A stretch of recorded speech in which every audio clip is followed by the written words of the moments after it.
Good afternoon, and thank you for joining our webinar for school leaders on how to develop a model for collaboration in your school.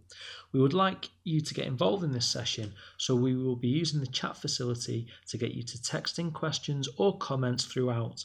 You can find the chat window by hovering over the top of your screen to get the WebEx toolbar to display and then clicking the chat option. While you are waiting, why not take a minute to follow us on Twitter at Promethean UKI. Collaboration, more than an education buzzword. Collaborative working is a lifelong skill, empowering, a way to build vital soft skills. Done together, more effective, a whole school thing and the responsibility of educators, because it improves performance, it enables learning, it builds confidence, it improves psychological health, it accommodates everyone, it creates well-rounded citizens. Want to know more? Download our collaboration ebook.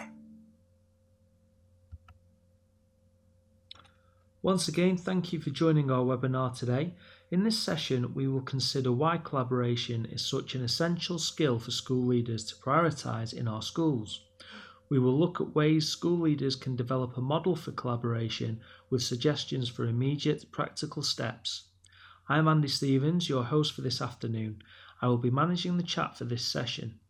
Ideally, we would like everyone to see the questions and answers being chatted in, so please make sure you select all participants from the drop-down menu in the window before sending your chat in. If you want to privately ask something, please chat to all panellists. By contributing to the chat, you'll be collaborating in this webinar. We will be collecting questions posed in the chat to answer in the question and answer session at the end of the webinar. Jill Leahy, Promethean's Head of Curriculum Development and Research, will be presenting today.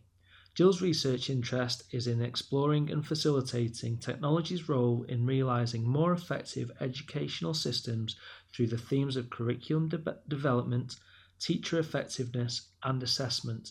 She leads the design and implementation of the modern classroom toolkits. Jill is the Promethean lead on several EU projects, including Erasmus Plus and iTech. She is an ex-mathematics faculty head and an advanced skills teacher.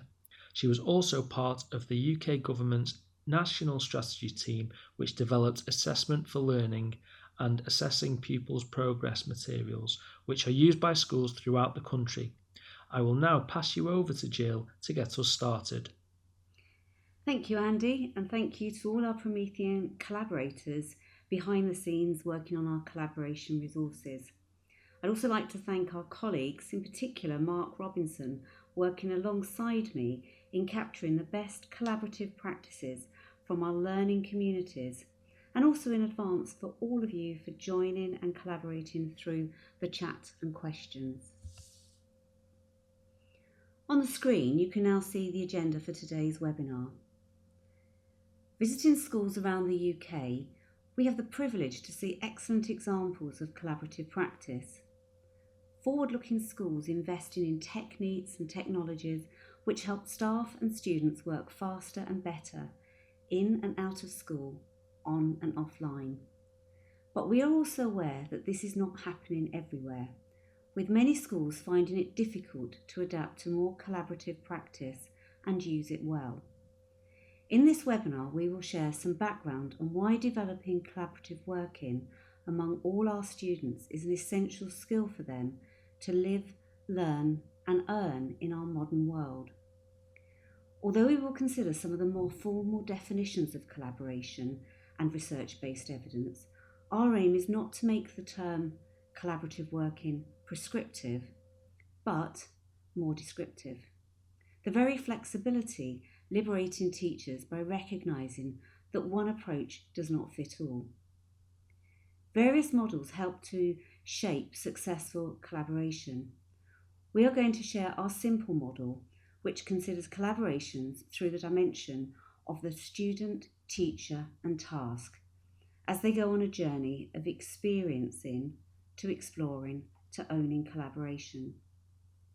We will offer a framework that provides insights for school leaders on the environment, the process, the professional development, the tools, the technologies, the content and the assessment required to implement collaborative learning across the school. And finally, we will share some practical examples from Promethean schools where collaboration is happening. Our intention is to help schools begin their transition to more widespread and more effective collaborative practice. So let's consider, why is collaboration so critical? Policy leaders and education decision makers are acknowledging that deep collaboration skills are essential for improving education and ultimately for supporting our society and economy. Andrea Slicer from the OECD positions collaboration very clearly in the case for 21st century learning, and also by his endorsement of the recent inclusion of collaborative problem solving in the PISA 2015 assessments. Moreover, employers are demanding new skills from the workforce. According to the National Career Service, employers are looking for candidates with soft skills such as communication, decision making, leadership, problem solving, team working, the very skills we believe collaborative working develops. According to the Development Economics Group, these soft skills are estimated to be worth £88 billion to the UK economy, and the annual contribution of these skills is expected to grow strongly over the next 5 years. Our students need to be prepared for a world of work which is changing rapidly. Now more than ever, society's progress is achieved through mass collaboration. For example, the NASA-led International Space App Hackathons and the British government-led Dementia Hack. However, and unfortunately, the 2014 Workforce Survey by the British Chamber of Commerce found that these soft skills were found to be lacking in young people by over half of employers.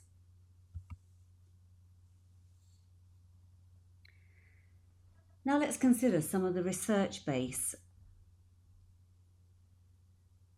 There's a large body of research evidence gathered over decades and recently reported in Hattie's Visible Learning work, showing that both cooperative and collaborative learning are more effective than individualistic methods in deepening learning and ensuring the ultimate impact of education. Hattie's meta-analysis describing positive effect sizes for all forms of collaborative learning.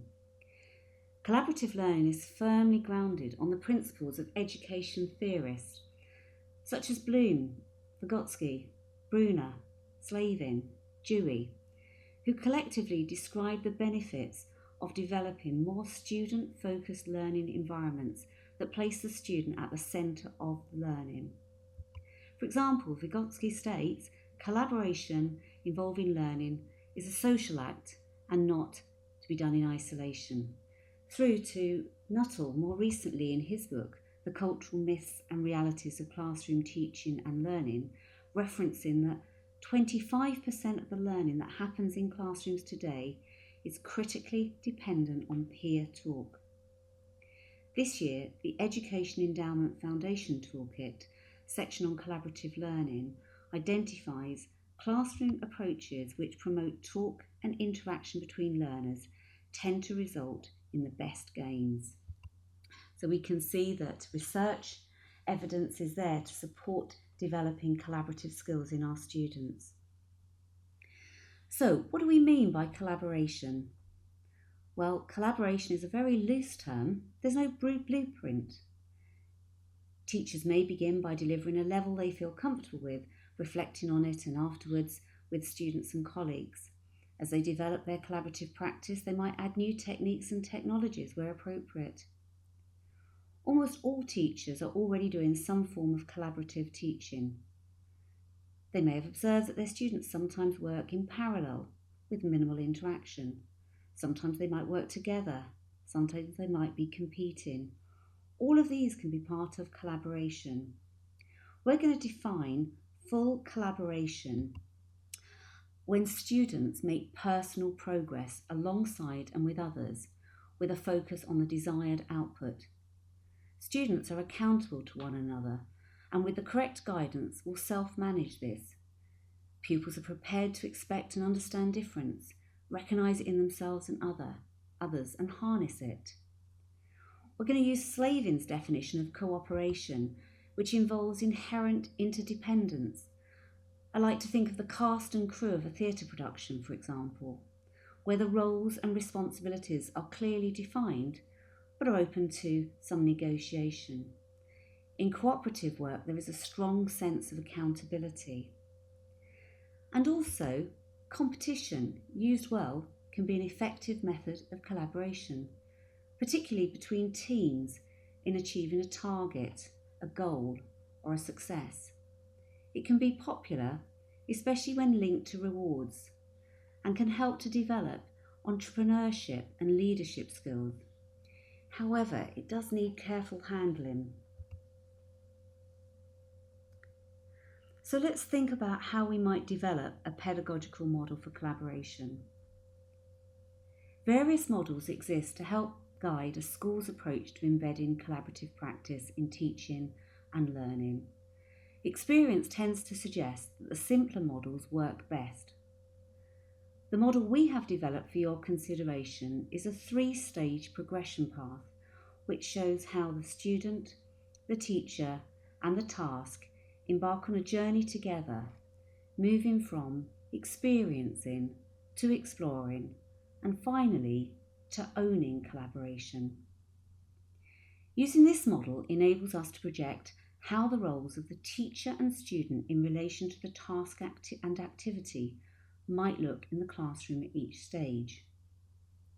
At the first stage, when beginning to experience collaboration, the teacher may set up group work and manage the learner expectations.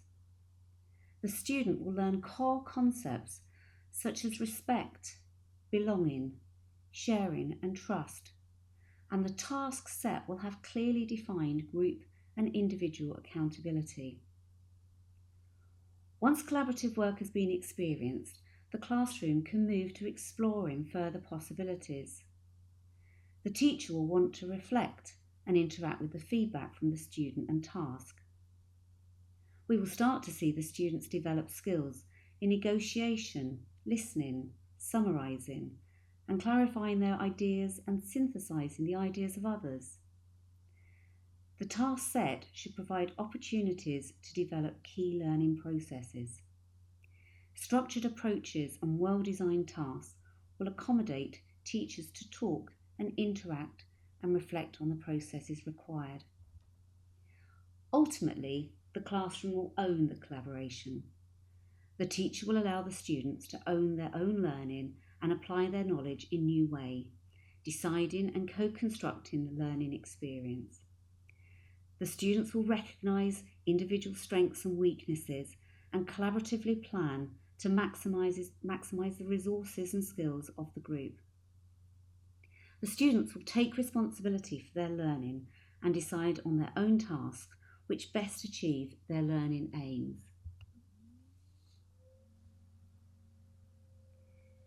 So, having set out a pedagogical model for collaboration, we're now going to look at how we might build a framework that incorporates the model that we've described for the student, the teacher, and the task. We're going to look at a framework that thinks about the environment, the professional development, the technology and tools, the content and assessment that would be required to easily implement collaborative learning. We're going to describe a 5-step approach to help structure thinking and actions when implementing collaborative learning. We don't expect all of these 5 steps to be done at once, but and can be done separately. So let's start with step 1, creating a collaborative environment. So research from Slavin suggests that students and teachers learn more, are more engaged and feel like they get more out of their classes when they work in a collaborative environment. So how do we start that? Well, a very practical way to provide a collaborative environment is to set up a platform for the collaboration to take place. Such a platform would allow for new approaches to be visible across a learning community. A learning community such as Promethean Planet would allow for the sharing and collaborative development of lessons and ideas and resources in its user groups. Today, often innovation rests in one classroom or one department. It's isolated. The software platforms of ActiveInspire and ClassFlow allow groups of teachers to share resources locally and on the network and with wider education groups. These platforms can also include assessment and analytical tools that can be embedded so that teachers can evaluate the changes and the impact working collaboratively has on learning. All the education stakeholders involved can also comment freely. They can comment through the forums and blog on their learning experiences.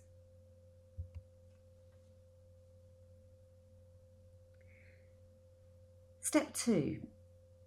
Think about how we can integrate feedback into the collaboration. We know that an effective collaborative environment thrives on high quality feedback.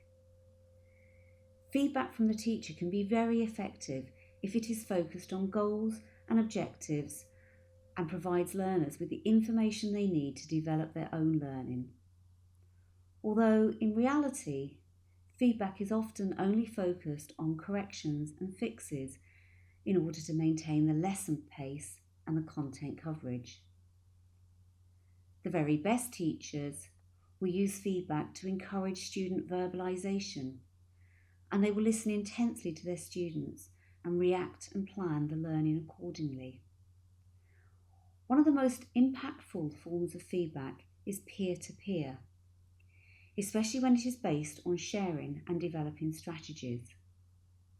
Effective feedback for collaboration exposes the processes of learning to students and makes it a key topic of classroom discussion, providing critical input to the teachers for curriculum and activity planning. In practice, using active expression devices or a ClassFlow poll, a question can be posed for the students to think about individually or in groups before they send their answer to a shared display space. In many classrooms, the teacher may then display the responses and explain the answer. However, more effectively would be if the teacher allowed for the small groups to discuss the displayed results, picking up on any misconceptions or alternative ideas, before asking the individuals or group to re-poll or explain the answers. ClassFlow's creative response mode flips the teacher's displayed content and the teacher's tools to the students, so they can share their ideas and strategies and examples to support collaborative peer-led feedback on how the task is progressing. We are seeing examples of these practical uses of feedback in the Institute of Effective Education research pilots and also in the Education Endowment Foundation feedback and cooperative learning strategies project currently taking place at Edge Hill University. Step 3. It's important to be able to identify assessments that support how do we assess collaborative learning and how do we assess so the assessment of the collaborative learning, but also assessment for collaborative learning. So examples of good collaborative learning, some of those do exist, but they need to be shared and they need to be adapted by schools. Teachers will require time and professional development to consider these and consider the tools and approaches that they can use.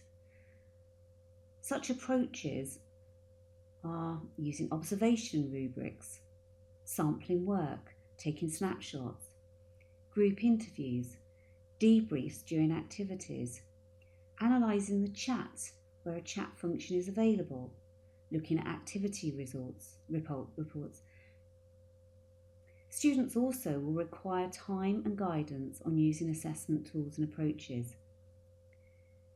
Students may be using self-marking grids. They might be peer marking. They might be evaluating their activities. They might be writing personal blogs and personal learning stories. Teachers and students will need to be able to identify and assess their individual contribution as well as the group contribution. Step 4. We need to think about the space that collaboration takes place in.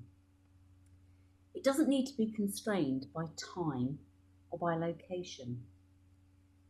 It can take place in different learning modalities within the classroom.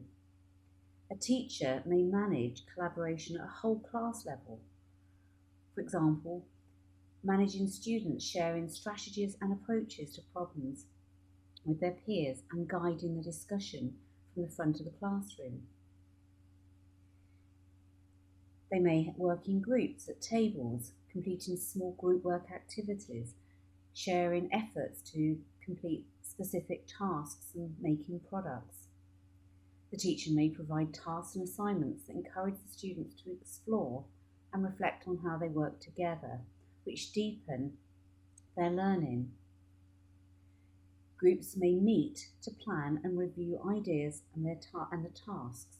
They may then break up to work individually and independently or in smaller teams, and then reconvene later on to work together to review and synthesize the various inputs. Larger projects may involve the use of online environments, accessible anywhere, with shared spaces where students can share ideas and resources. They may even have shared spaces where they can receive and update team assignments. Co-located team working is ideal for intense problem-solving based activity and exploring practical solutions. Finally, step 5, designing collaborative learning.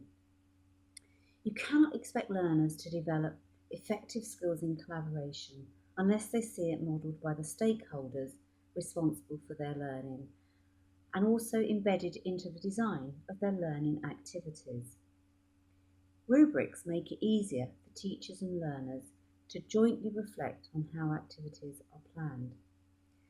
On the screen, you'll see an example of a 21st century learning design decision tree with some ideas that could unlock thinking at each stage of collaboration. Such rubrics, particularly in the beginning, should be visible and in the public domain of the classroom. Moving from simple group work to deep collaboration takes time. Students need to work through the levels, gaining the skills and the confidence at each. Ultimately, teachers and learners are working together to contribute to the design of the learning, with students taking more responsibility and expected to face greater learning challenges through working with their peers to explore and solve the problems.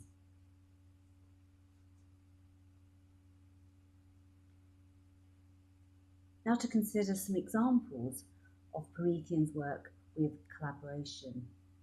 Earlier this year, collaboration was featured very strongly in our work with European SchoolNet Future Classroom Lab School Leaders Working Group in Brussels. This working group is supported by Microsoft and Promethean. This year it brought together an expert group of 12 school leaders from showcase schools in Norway, Sweden, Austria, UK and Portugal. These leaders shared their experiences of leading change in their schools to a 21st century teaching and learning environment. Among the top 7 recommendations they made for other school leaders embarking on this journey were the need for school leaders to work together and share best practice,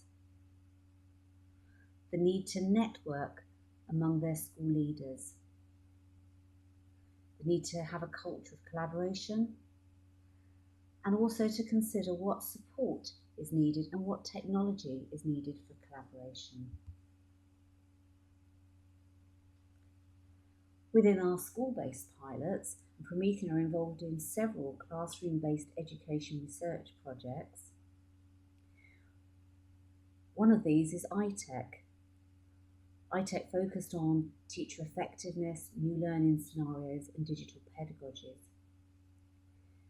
iTech aimed to transform and scale up the appropriate use of technology in supporting teaching and learning in compulsory education. Promethean led pilots in 200 classrooms across 40 schools as part of iTech. At the beginning of the project, the iTech teachers identified a lack of confidence with teamwork and collaborative activities.